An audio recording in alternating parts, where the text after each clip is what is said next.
ಕುಂದಾಪುರ ತಾಲೂಕಿನ ತೆಕ್ಕಟ್ಟೆಯ ರಾಷ್ಟ್ರೀಯ ಹೆದ್ದಾರಿ 66ರ ಸಮೀಪದಲ್ಲಿರುವ ಮದ್ಯದಂಗಡಿ ಸೇರಿದಂತೆ ಅಂಗಡಿ ಹಾಗೂ ಮನೆಯಲ್ಲಿ ಸರಣಿ ಕಳ್ಳತನ ನಡೆದ ಪ್ರಕರಣಗಳು ವರದಿಯಾಗಿವೆ. ಹೆದ್ದಾರಿಯ ಮಗ್ಗುಲಿನಲ್ಲಿ ಇರುವ ಶ್ರೀ ಗಣೇಶ್ ವೈನ್ ಶಾಪ್ ಆವರಣಕ್ಕೆ ಮುಂಜಾನೆ 3:46ರ ವೇಳೆಗೆ ಬಂದಿದ್ದ 3 ಅಪರಿಚಿತ ಕಳ್ಳರ ಪೈಕಿ 2 ಬಾಗಿಲು ಮುರಿದು ಒಳ ಹೋಗ್ತಾರೆ. ಒಳನುಗ್ಗಿದ ಕಳ್ಳರು ಎಲ್ಲಾ ಕಡೆ ಹುಡುಕಿ ದೇವರ ಹುಂಡಿಯಲ್ಲಿದ್ದ ಸುಮಾರು 2,000 ಹಣ ಮತ್ತು 6,000 ರೂಪಾಯಿ ಬೆಲೆಯುಳ್ಳ ಮದ್ಯದ ಬಾಟಲಿಗಳನ್ನು ಕದ್ದು ಒಯ್ದಿದ್ದಾರೆ. ಓರ್ವ ಮುಂಭಾಗದಲ್ಲಿ ಕಾಯುತ್ತಿರುವ ಹಾಗೂ 2 ಕಳ್ಳತನ ಮಾಡುವ ದೃಶ್ಯಗಳು ಅಂಗಡಿಯ ಸಿಸಿ ಕ್ಯಾಮೆರಾದಲ್ಲಿ ದಾಖಲಾಗಿದೆ.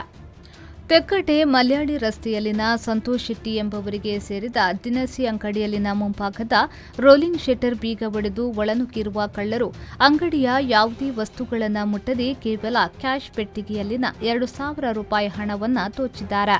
ಇದೇ ಪರಿಸರದ ಕಂಚಿಗಾರ್ ಬೆಟ್ಟು ನಿವಾಸಿಯಾದ ರಮೇಶ್ ಆಚಾರ್ ಅವರ ಮನೆಯ ಆವರಣದಲ್ಲಿ ನಿಲ್ಲಿಸಿದ್ದ ಸ್ಕೂಟರ್ ಒಂದನ್ನು ಕಳವು ಮಾಡಿ ಕದ್ದೊಯ್ದಿದ್ದಾರೆ. ಪ್ರಕರಣ ನಡೆದ ಸ್ಥಳಗಳಿಗೆ ಶ್ವಾನದಳ ಹಾಗೂ ಬೆಳ್ಳಚ್ಚು ತಂಡ ಭೇಟಿ ನೀಡಿದೆ. ಅತಿಯಾದ ಮಳೆಯಾಗಿದ್ದರಿಂದ ಶ್ವಾನಗಳಿಗೆ ನಿಖರವಾಗಿ ಕಳ್ಳರ ಜಾಡು ಹಿಡಿಯಲು ಸಾಧ್ಯವಾಗಲಿಲ್ಲ. ಘಟನೆ ನಡೆದ ಕೆಲವು ದೂರದ ತನಕ ಶ್ವಾನ ತೆರಳಿ ವಾಪಸ್ಸು ಮರಳಬೇಕಾಯಿತು. ಬೆಳ್ಳಚ್ಚು ತಂಡದ ಅಧಿಕಾರಿಗಳು ಬೆಳ್ಳಚ್ಚುಗಳ ಪರಿಶೀಲನೆ ನಡೆಸಿದ್ದಾರೆ.